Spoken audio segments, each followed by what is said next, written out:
Hello, my fellow RevOps people. This is Ed King, CEO and founder of Openprise.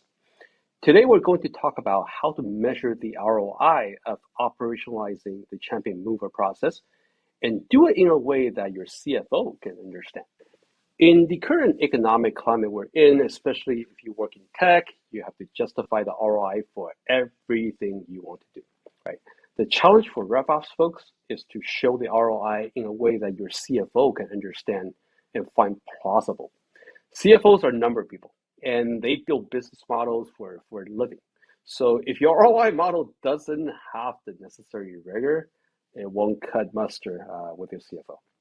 Now, to measure or estimate the ROI of the champion mover process, we believe it's best to use historical data. Here's the model. First, try to identify your customers who are repeat buyers. Yes, this can be a painful process if you haven't tracked this data historically, but if you are to measure repeat buyer metrics as a process, as a business, you need to have a scalable process to track repeat buyer opportunities. In this case, perfection is not necessary.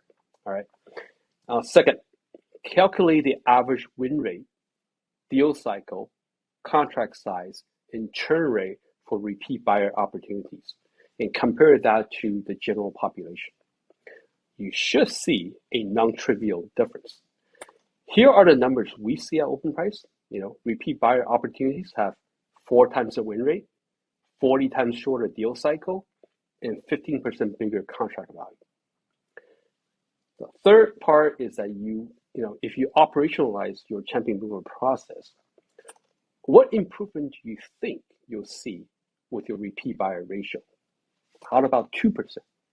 If 2% of your opportunities can have 4 times the win rate, 40% shorter deal cycle, and 15% bigger contract value, what is that ROI?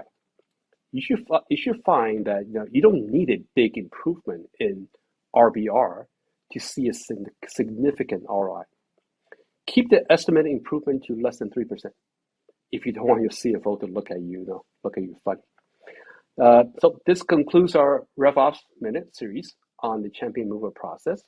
Hope you found the discussion educational. Look for other series that you may find interesting.